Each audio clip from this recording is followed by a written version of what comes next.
What's up, everybody? We got the penultimate episode of Dune Prophecy last night, and there's a lot to talk about. Before we get into my review, make sure to subscribe to the channel so you're not missing out on daily videos. But enough from me, let's get into episode 5.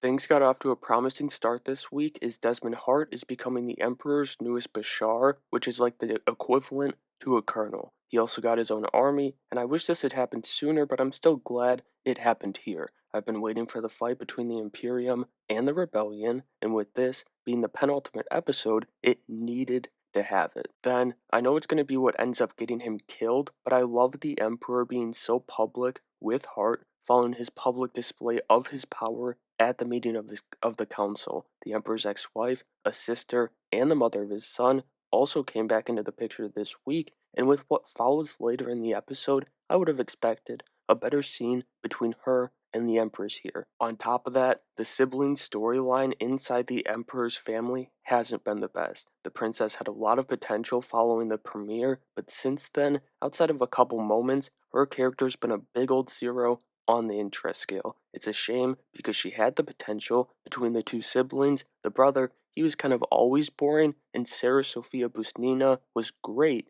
in that first episode. But over on Wallach 9, with the Bene Gesserit, things get interesting as Tula brings Acolyte Jen in on the Lila situation. We get an incredible scene and a couple more just like it throughout the episode, with Lila's ancestors cycling through her. Both young actresses did a great job stepping up to the plate when their names were called here. The show carried that momentum they gained back to the Emperor's side of things as Harrow Harkonnen came to apologize for his actions at council, but he's really assisting his Aunt Valia in her Bene Gesserit game, and he's getting in way over his head. Desmond gets his first lead though, again building that anticipation for me of what's to come. And I should have just mentioned this a second ago, but Chloe Leah, hopefully I'm pronouncing her name right, who's portraying Sister Lila, is just great switching between her ancestors. It's a truly mind-boggling performance, and I'm hoping she's a big part of the finale and season 2, as it doesn't feel like they can wrap this story up with just one more episode. Anyway, Olivia Williams also stepped up big time, and her performance has been steadily improving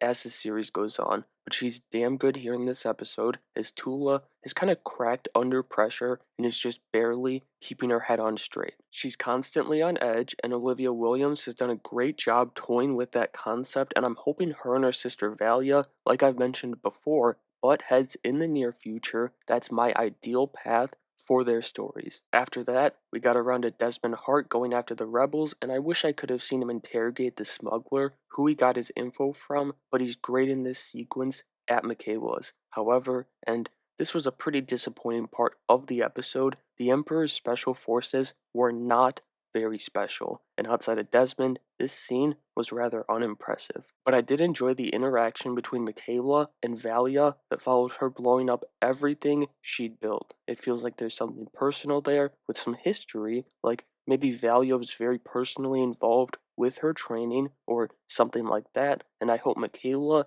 doesn't get sidelined as she's sent to Arrakis here towards the end of this episode. But if you're going to show Arrakis, it best be up to par with the Spice Desert in the movies. Regardless, the Emperor's side of things continues to be strong as Constantine, his son, actually got to an interesting place in this episode. He's following in his father's footsteps and has been appointed to lead the fleet, which is of course part of the Bene Gesserit's plan, as Valia was going crazy behind the scenes in this episode. That is what I want to see from this show. Then, final complaint about this episode, and it's kind of a nitpicky one, but I just don't buy Chris Mason as an Atreides. For one, his scenes with the princess using her Truesayer abilities should have been way better, that's regardless of his name, but I just can't buy him as a distant relative of Oscar Isaac and of Timmy. Not even like in terms of looks, but just the performance, and it's not all on him. He hasn't gotten the best scenes to work in. But the episode went out with an absolute bang as the Emperor's affair continues and the Empress starts one of her own with Desmond Hart. Through that and her seducing him, we got the best twist of the show so far, that Desmond is the son that Tula gave away, and this caught me so off guard. Like, I know Desmond and the Empress won't be successful, but dadgummit, I'm rooting for them. Overall, that was kind of the prototypical episode for this show. The starts have been pretty 50-50, whether they're going to be good or bad, this one being good. Then we get into the bumpy journey through the thick of it before coming out with a strong finish